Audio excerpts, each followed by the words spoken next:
निवडणुकांमध्ये या खरं स्थानिक पातळीवरच्या निवडणुका आहेत। या निवडणुकांमध्ये पैशाचा धूर निघताना दिसतो। आज सुद्धा सामनाचा अग्रलेख आपण वाचला असाल, त्याच्यात देखील याचा उल्लेख केलेला आहे। पैशाचं वाटप किंवा पैशाचा पाऊस किंवा अतिवृष्टी ही भयानक पद्धतीने महाराष्ट्रामध्ये सुरू आहे आणि एक प्रकारचा सत्तेचा माज, सत्तेचा दर्प या सर्व राज्यकर्त्यांच्या वक्तव्यातून आणि त्यांच्या वागणुकीतून महाराष्ट्र पाहतो आहे। त्याप्रमाणे मी एक 8-10 दिवसापूर्वी मराठवाड्यामध्ये शेतकऱ्यांमध्ये जाऊन बसलो होतो। त्यांची सुख कसली म्हणा, दुःख, त्यांच्या वेदना, व्यथा समजून घ्यायचा प्रयत्न केला आणि त्यांना मी धीर दिला। त्याप्रमाणे एकही मंत्री शेतकऱ्यांमध्ये जाऊन बसत नाहीये, नागरिकांशी बोलत नाहीये, फक्त जिथे जात आहेत तिथे पैशाच्या थैल्या उघडल्या जात आहेत आणि मतं मागितली जात आहेत। हे चित्र फार भयानक आहे आणि जे 2 विषय मी तुमच्यासमोर मांडणार आहेत त्याच्यात साहजिकच आहे, एकूणच मुंबईमध्ये गेले 2-3 वर्ष प्रदूषणाची पातळी फार मोठ्या प्रमाणात वाढलेली आहे। याही वर्षी आपण त्याचा अनुभव घेतो आहोत। जे काही रिपोर्ट येत आहेत त्यानुसार मुंबईची हवा ही आरोग्यासाठी घातक होत चालली आहे। आता काही जण असं म्हणतात, राज्यकर्ते असे करायचे म्हणतील की इथिओपियामध्ये जो काही ज्वालामुखीचा उद्रेक झाला त्याचे ढग इकडे आले, ठीक आहे, तर ह्याचा आणि इथिओपियातल्या ज्वालामुखीच्या उद्रेकाचा काडीचा संबंध नाही। हा इथे झालेल्या भ्रष्टाचाराच्या ज्वालामुखीचा उद्रेक आहे आणि त्यातून हे प्रदूषणाचे ढग, भ्रष्टाचाराच्या प्रदूषणाचे ढग हे मुंबई आणि महाराष्ट्रावरती रोरावत आहेत। मी जो विषय घेतलेला आहे तो प्रदूषणाचा आहेच। एक तर आपल्याला आठवत असेल की जेव्हा मी मुख्यमंत्री झालो त्यावेळेला तत्काळ आरेमधल्या कारशेडला मी स्थगिती दिली होती। याचा अर्थ मी मेट्रोला विरोध केलेला नव्हता, पण मेट्रोच्या ऐवजी कांजूर मार्गची जागा आम्ही सुचवली होती, जी जागा आता या सरकारने घेतलेली आहे आणि आरेची तर झाडं कापलेलीच आहेत। आता हे जे काही प्रदूषण आहे हे आरेची जी झाडं कापलेत त्याच्यामुळे नक्कीच वाढलेलं आहे आणि नियोजन शून्य विकासामुळे, विकास जो म्हटला जातो नियोजन शून्य, इकडे काही नियोजनच नाही आहे आणि कॉन्ट्रॅक्टरचा पूर्ण विकास करण्याचा जो काही एक आटापिटा चाललेला आहे त्याचंच हे प्रदूषण आहे। आता आणखीन माझ्या कानावर आले की संजय गांधीचा जो काही डेव्हलपमेंट प्लॅन हा आता हे सरकार करते, म्हणजे संजय गांधी नॅशनल पार्क एक असं जंगल आहे, जगातलं एकमेव जंगल आहे की जे शहरात आहे आणि इथे केवळ झाडच नाही तर अगदी बिबट्यापासून अनेक जीव तिकडे वर्षानुवर्ष राहत आहेत किंवा पिढ्यानपिढ्या असं म्हणा, कारण पिढ्या आपल्याच नसतात तर इतर जीवाच्या सुद्धा असतात, तर तिकडे राहतात। हे असं जगातलं एकमेव उदाहरण आहे आणि जंगल आहे। तो संजय गांधी नॅशनल पार्क सुद्धा विकास प्लॅन काहीतरी ते आणतात आणि तोही बोडखा करण्याचा प्रयत्न करतात। हे जसं मुंबईत चाललंय तसंच दुसरा हा एक मोठा घातक प्रयत्न ते जे करतायत ते नाशिकमध्ये करतायत। नाशिकमध्ये पुढच्या वर्षी कुंभमेळा होतो। कुंभमेळा व्हायला पाहिजे कारण गेल्या अनेक वर्ष, अनेक शतक हा कुंभमेळा होतोय। गेल्याही वेळेला तिकडे कुंभमेळा झाला होता आणि तिथे येणारे जे हजारो लाखो साधू संत आणि भाविक आहेत त्यांची गैरसोय होता कामा नये याच्यासाठी सुविधा पुरवण्याचं काम हे सरकारचं असतं आणि असलंच पाहिजे। दुर्दैवाने गेल्या वर्षी प्रयागराजमध्ये जे काही घडलं, चेंगराचेंगरीमध्ये किती नेमके भाविक चिरडून त्याच्यामध्ये काही जणांना प्राण गमवावे लागले, काही जण गंभीररित्या जखमी झाले, त्याचा नेमका आकडा काय अजून आलेला नाही। तर थोडक्यामध्ये तिकडे भाविकांची आणि साधू संतांची गैरसोय होता कामा नये हे शासनाचं काम आहे। आता हे काम आहे म्हटल्यानंतर त्याच्यामध्ये पारदर्शकपणा पाहिजे। आज देखील नाशिकचा पालकमंत्री नेमला का जात नाहीये, एक कोडं आहे आणि त्या कोड्याचं उत्तर या कुंभमेळ्याच्या एकूण होणाऱ्या खर्चामध्ये आहे का, हे एक आपल्याला शोधावं लागेल। अर्थात तो विषय वेगळा झाला, त्याच्यात आता मला जायचं नाहीये। मात्र या कुंभमेळ्याच्या निमित्ताने साधुग्राम म्हणून जे काही होणार आहे, जे गेल्या वेळेला झालं असेल ते नेमकं कुठे झालं होतं याची सुद्धा माहिती आपण सहज मिळवू शकतो, पण यावेळेला तपोवन हे नष्ट करण्यात येणार आहे। आता तपोवन म्हणजे जिथे प्रभू श्री रामचंद्र, सीतामाई, लक्ष्मण हे काही काळ वास्तव्यास होते अशी एक आपली मान्यता आहे. म्हणजे प्रभू रामचंद्राच्या पदस्पर्शाने पावन झालेल्या ज्या काही मोजक्या जागा आपल्या देशात ओळखल्या जातात त्याच्यापैकी तपोवन ही जागा आहे. खरं म्हटलं तर इकडे आत्तापर्यंत काहीतरी एक श्रद्धेचं ठिकाण निर्माण करण्यात यायला पाहिजे होतं. कारण तिथे जवळपास 60 प्रकारची वेगवेगळ्या प्रजातीची झाडं आहेत. त्यातली अनेक ही औषधी वनस्पती आहेत. ही झाडं सगळीच काही शेकडो किंवा हजारो वर्षांची नाही आहेत, तर झाडं सुद्धा रिजनरेट होत असतात. म्हणजे जुनी झाडं जाऊन त्यांच्यापासून नवीन झाडांची उत्पत्ती होत असते.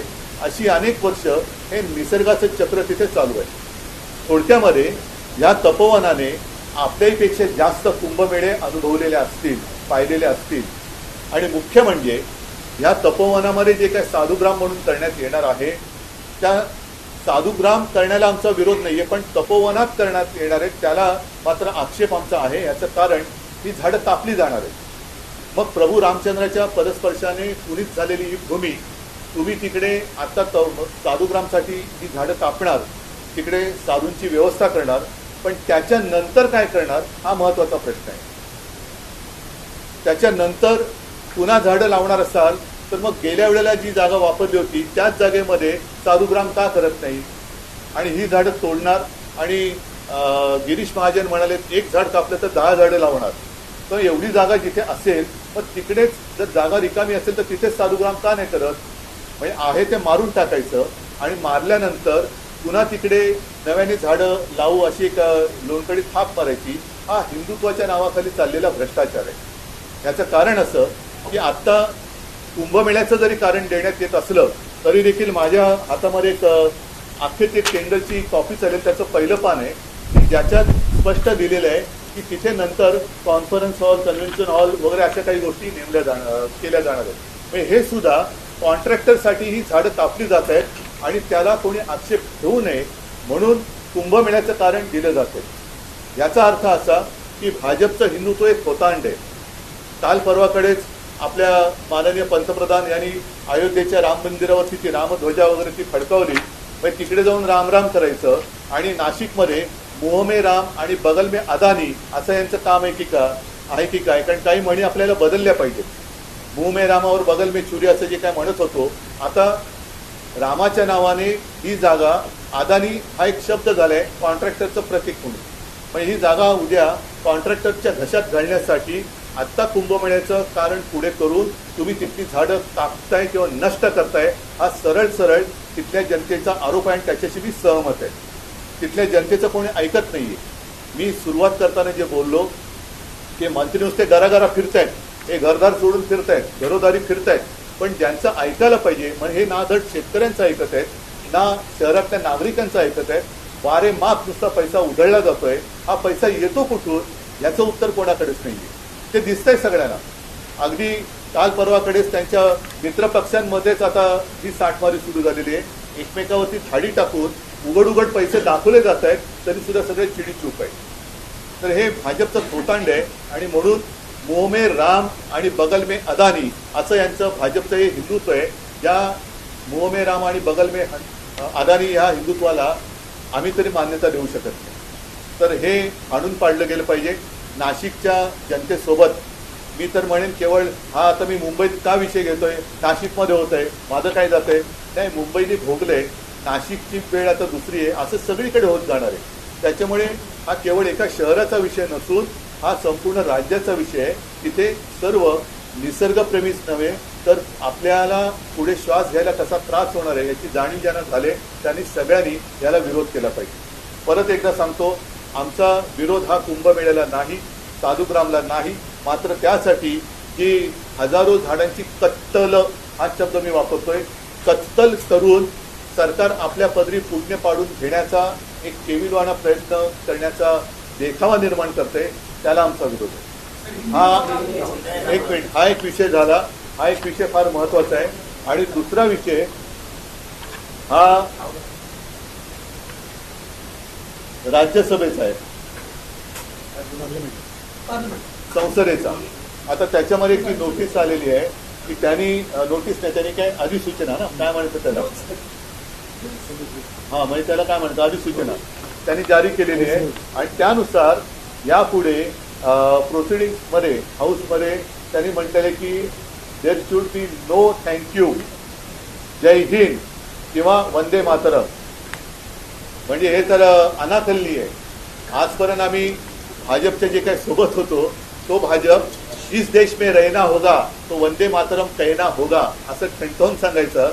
आता हे वंदे मातरम म्हणायचं नाही, मग हे ज्यांनी केले तो पाकिस्तानमध्ये जाणार का, त्याला पाकिस्तानमध्ये पाठवणार का, हे भाजपच्या किंवा भाजपने हे सांगावं की ह्याच्यामध्ये तुमचं हिंदुत्व किंवा राष्ट्रप्रेम आहे का. म्हणजे एका बाजूला मी यांच्या हिंदुत्वाचा बुरखा फाडलेला आहे आणि दुसऱ्या बाजूला यांच्या राष्ट्रप्रेमाचा बुरखा सुद्धा मी फाडलेला आहे, कारण तो त्यांनी स्वतःहून फाडलेला आहे, मी नाही फाडला. म्हणजे आपल्या सभागृहात वंदे मातरम म्हणायचं नाही. जे वंदे मातरम आपण राष्ट्रगीत त्याला 150 वर्ष झाली म्हणून आता नुकतंच आमच्या मोदीजींनी मोठं भाषण वगैरे कुठेतरी दिलं.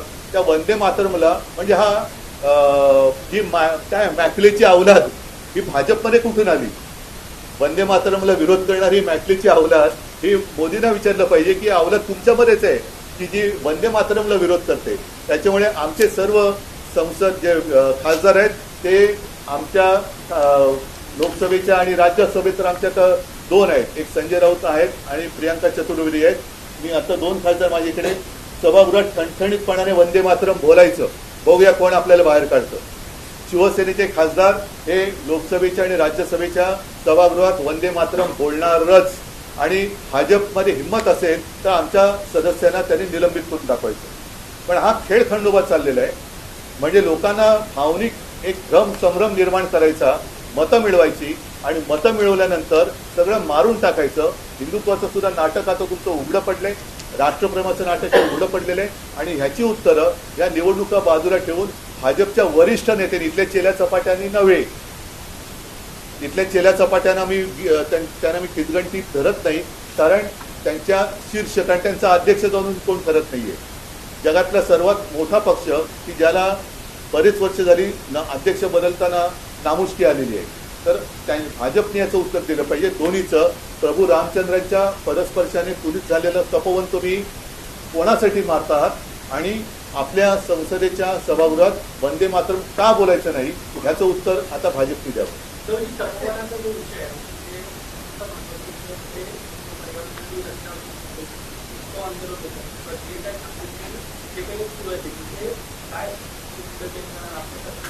नाही, मला पहिल्याचं उत्तर पाहिजे. हे उत्तर मी एवढ्यासाठी बोलवलं की हे महाराष्ट्रातल्या कानाकोपऱ्यात कळू द्या की भाजपचा ढोंगीपणा काय आहे. नुसते पैसा फेको आणि मतं मिळवा, पैसा फेको तमाशा देखो, तसं पैसा फेकोवर वोट ले लो, हे जे काय त्यांचं चाललेलं आहे हा तमाशा तर खूप झाला. हे पैसे सुद्धा जनतेच्या खिशातले आहेत, पण ज्या गुरबीमध्ये हे वागतायत आणि वागतायत ते वागतायत, पण वरती हिंदुत्व आणि राष्ट्रप्रेमाचं जे काही ढोंग करतायत हे ढोंग किती काय त्याला वेगळी आहे ते ह्या 2 गोष्टीत मी दाखवलेलं आहे.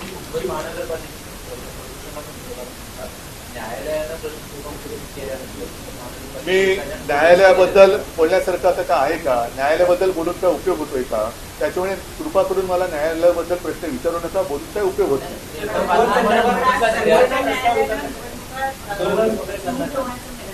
मी न्यायालयाबद्दल बोलून उपयोगच नाहीये, त्याच्यामुळे मला कृपा करून न्यायालयाबद्दल काही बोलायचंच नाही.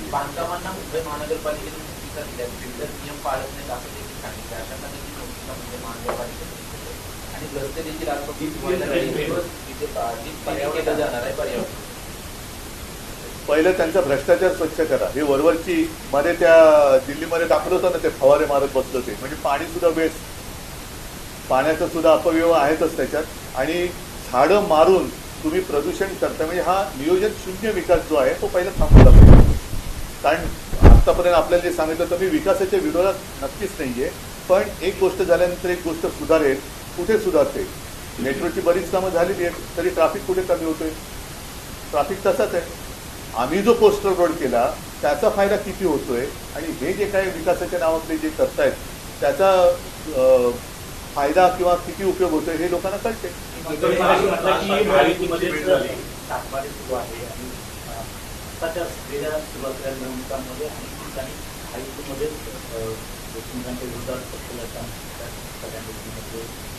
नाही, मतांची बोली लावायची बाकी ठेवली आहे लोकांनी. म्हणजे तसंच झालंय की मतांचा तुम्ही लिलाव मांडल्यासारखं झालेलं आहे की हा एवढे पैसे देतो, हा एवढे पैसे देतो. ही कुठली लोकशाही आहे? म्हणजे मतांचा लिलाव आहे का हा?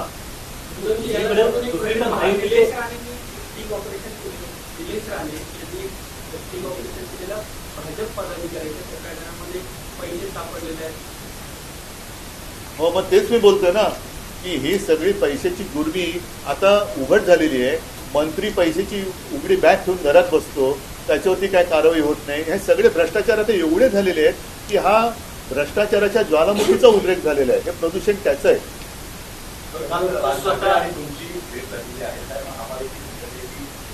मी आज जो विषय बोललो तो महत्वाचा आहे. त्याच्यामुळे मला वाटते 2 विषय मी मांडले, त्याला आपल्या माध्यमातून जनतेपर्यंत आपण पोहोचवं. भाजपच्या समजदार नेत्याकडनं मला त्याच्यावरती उत्तर अपेक्षित आहेत. कोणी आंडू पांडू बोलेल तर त्याला मी काय उत्तर वगैरे काय देणार. हो, मी आज तर बोललेलो आहे आणि आवश्यकता लागली तर आम्हाला रस्त्यावरती उतरावं लागेल. पण प्रत्येक वेळेला रस्त्यावरती उतरूनच जर का न्याय मिळणार असेल तर निवडणुका घेऊच नका.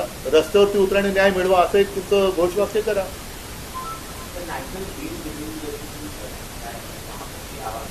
अच्छा, नहीं कुछ फायदा होने वाला है क्या?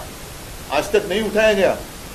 आरे की जो बात मैंने की कई मतलब कितनी बार हमने कोशिश की, लेकिन ये मानने के लिए तैयार नहीं. क्या चल रहा है? सिर्फ कॉन्ट्रैक्टर के लिए सब पेड़ भी काटो, सब काटो.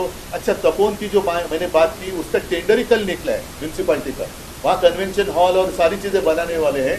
इसका मतलब यही है कि एक जो कहावत है मुंह में राम और बगल में छुरी, उसको थोड़ा बदली करना होगा. मुंह में राम और बगल में अदानी. पवार ओपनली अपने बयान दे रहे हैं कि मेरे पास फंड है, आप मुझे वोट दो, मैं आपको फंड दूंगा. वही तो मैं कह रहा हूँ ना. अजित पवार जो फाइनेंस मिनिस्टर है उनको उप मुख्यमंत्री में नहीं मानता क्योंकि वो संविधानिक पद है नहीं. अर्थमंत्री कहते हैं कि मेरे पास तिजोरी है. चंद्रकांत पाटिल कहते हैं कि तिजोरी वाला मालिक तो हमारे पास है. दूसरा दाढ़ी वाला वो तो खुजाते बैठा है दाढ़ी अपनी, तो उसके हाथ में क्या है वही उसको पता नहीं चल रहा है. पैसे की इतनी मस्ती आज तक महाराष्ट्र ने कभी देखी नहीं थी. तो ये सब खेल चल रहा है और लोगों की जो व्यथा है वो समझने के लिए इनके पास समय नहीं है. प्रचार के लिए घूम रहे, हेलीकॉप्टर से घूम रहे, सब घूम रहे, वोट मांगने के लिए घूम रहे. लेकिन जिन्होंने वोट दिया है उनकी कुछ सुख तो है नहीं, दुख ही है, व्यथा है. उसके बारे में क्या है? मैं खुद जाकर आया, ये क्यों नहीं जा रहे? जैसे मैं जाकर किसानों में बैठा, इनमें से किसी की हिम्मत क्यों नहीं होती जाकर वहां बैठने की? महायुतीचे सर्व नेते प्रचारात असताना महाविकास आघाडी महायुति के भीतर और भी चीजें सामने आ रही है. भारतीय जनता पार्टी और एकनाथ शिंदे के देश के नेता एक दूसरे के स्कैम रिपोर्ट कर रहे हैं. संतोष कांगड़ा ने 50 करोड़ दिए, उसके साथ मिले. क्या कार्रवाई कौन करेगा? कौन है? आरोप भी वही करते हैं और खुद ही क्या जजमेंट भी वही देते हैं. फिर कोर्ट का काम क्या है? बीजेपी के प्रधानमंत्री कह रहे हैं कि 2 दिसंबर तक हमें नीति कायम रखनी है, उसके बाद हम जवाब देंगे. मतलब यूज एंड थ्रो. अभी वो थ्रो करेंगे तो कितने दूर तक जाएगा पता नहीं. संजय सिरसाट और अजित पवार की उपयोगिता खत्म हो गई है. अभी वो मैं तो अनुभव नहीं ले रहा हूँ. जिनके पास है उनको पूछो. लेकिन वो बातें बाद में. आज जो मैंने 2 मुद्दे उठाए, एक तो बीजेपी का झूठा हिंदुत्व और झूठी देशभक्ति.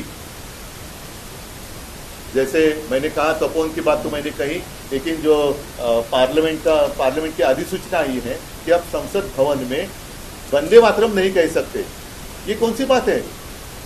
किसका दिमाग है इसके पीछे?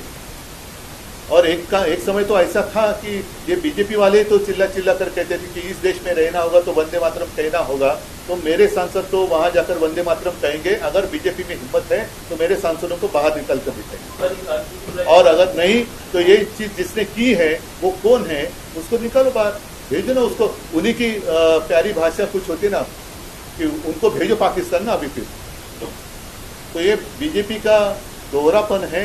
और मराठी में तर बोलतात ना ढोंगीपणा आहे. यांचं इतका नाही ये हिंदू है नाही ये देशप्रेमी है.